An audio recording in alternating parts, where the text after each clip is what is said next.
अस्सलाम वालेकुम। उम्मीद है कि आप सब खैरियत से होंगे और आप देख रहे हैं engineering with Mohammad Tayyab YouTube channel. ठीक है, तो बाकी लेक्चर में पिछले हम लेक्चर में देख चुके थे कि इसमें प्रैक्टिकल किस तरह हमने लैंप लगानी थी और उसके साथ अगर स्विच हो तो वो हमने किस तरह लगाने, और दो लैंप्स हमने लगाई थी कि हम जो है ना किस तरह हमने सीरीज में लगानी थी। ठीक है, अब इस लेक्चर में हम देखेंगे कि दो लैंप्स है। ठीक है, दो लैंप्स है, उनको पैरेलल में किस तरह लगाना है तो वो देखते हैं, और डीसी सप्लाई से किस तरह कनेक्ट करना है। इसमें स्विच नहीं है, सिर्फ दो लैंप्स हैं और एक हमारे पास पावर सप्लाई है। तो देखते हैं किस तरह होने हैं। तो ये हम स्टार्ट करते हैं। पहले तो हम स्ट्रक्चर से देखते हैं कि हमारे पास स्ट्रक्चर किस तरह बनता है। अब ये देखिए कि हमारे पास 24 सप्लाई आ रही है, जो हमारे पास, जिसको हम फेज वायर भी कह सकते हैं या इनपुट वायर भी कह सकते हैं कि हमारे पास इनपुट वायर है। अब दो लैंप्स लगी हुई, एक ये लैंप है, एक ये लैंप है। ठीक है, अब जो पहली लैंप है, लैंप उसके साथ भी हमारे पास जो वोल्टेज सप्लाई है वो भी उसके साथ कनेक्ट है, और दूसरी लैंप है उसके साथ भी कनेक्ट है। तो ये लैंप है। अब दूसरी तरफ देखें कि हमारे पास एक न्यूट्रल वायर भी आ रही है, ये न्यूट्रल वायर है। अब ये भी दोनों के साथ कनेक्ट है। इसका मतलब है कि ये हमारे पास पैरेलल में है। ठीक है, अब लैंप्स, जो दो लैंप्स है, ये दोनों लैंप्स हैं, वो हमारे पास दोनों पैरेलल में है। ठीक है, अब इनका कनेक्शन किस तरह ये हुआ कि हमारे पास एक जो हमारे पास फेज वायर है वो पॉजिटिव, जिसको पॉजिटिव वायर भी कह सकते हैं, पॉजिटिव है टर्मिनल। ठीक है, वो पहली लैंप के साथ भी कनेक्ट है और दूसरी लैंप के साथ भी कनेक्ट है। इसी तरह जो हमारे पास हमारे पास जो न्यूट्रल वायर है वो भी दोनों के साथ कनेक्ट है। ठीक है, अब इनको प्रैक्टिकल फॉर्म में देखते हैं कि अगर जो ना ब्रेड बोर्ड पे बनानी है तो वो किस तरह होगी, या अगर घर में बनानी है तो वो किस तरह होगी।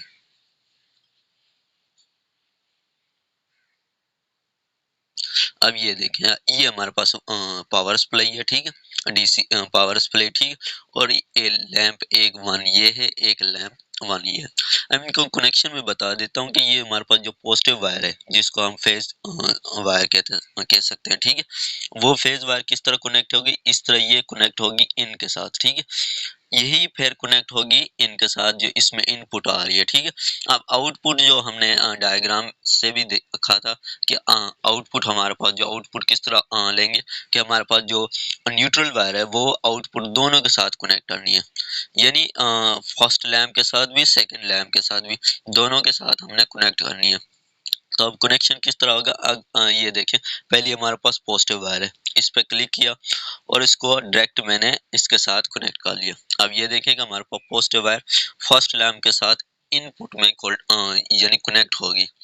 अब वो चाहते हैं कि वोल्टेज दूसरे के साथ भी कनेक्ट करना है, जो दूसरे के साथ वोल्टेज कनेक्ट कर लेते हैं। अब ये हमारे पास होगी दूसरे के साथ कनेक्ट। अब ये इनपुट हमारे पास, ये देखें, इनपुट हमारे पास फर्स्ट लैंप के साथ भी कनेक्ट होगी और सेकंड लैंप के साथ भी कनेक्ट होगी। अब हमने आउटपुट लानी है, यानी हमारे पास जो ये हमारे पास न्यूट्रल वायर, उसको किस तरह कनेक्ट करेंगे।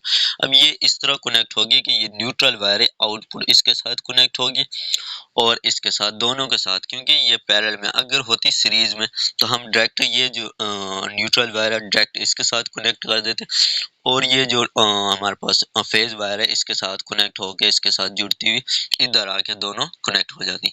अब ये है कि हमारे पास, क्योंकि हमारे पास पैरेलल में है, तो पैरेलल में किस तरह कनेक्ट होंगी। अब ये देखें, ये कनेक्ट होगी आउटपुट के साथ, ये मैंने कर दी इसके साथ, ये कनेक्ट होगी। अब ये इसके साथ भी कनेक्ट होगी। अब क्या होगा कि यही हमने फिर इसके साथ कनेक्ट करनी है। अब ये मैं इसको इसके साथ कनेक्ट कर दी। अब ये देखें, हमारे पास सर्किट कंप्लीट हो गया कि ये इनपुट आई, हमारे पास जो वोल्टेज है ये हमारे पास फेज वायर के साथ इसमें कनेक्ट हुई, इसमें ये वोल्टेज गई और इसमें भी गई। ठीक है, दोनों में गई, और दोनों में से जब निकलेगी तो फिर ये न्यूट्रल वायर के साथ फिर पावर सप्लाई में, यानी सर्किट कंप्लीट हो जाता है। अब ये सर्किट कंप्लीट हो गया तो ये हमारे पास दोनों लैंप ऑन हो सकती हैं। तो इस तरह हमारे पास दोनों लैंप ऑन हो जाएंगी। तो इस तरह अगर आपने पैरेलल में कनेक्ट करना है तो अगर स्विच होगा तो स्विच का भी देखते हैं आगे किस तरह होना है, वो भी मैं आपको बताऊंगा। तो इस तरह की मजीद वीडियोस को जो है ना देखने के लिए अगर आप न्यू हैं तो चैनल को सब्सक्राइब कर दें और बेल आइकन को प्रेस कर दें ताकि हमारी नई आने वाली वीडियो आप तक पहुंच सके। दुआओं में याद रखिएगा। अल्लाह हाफिज़।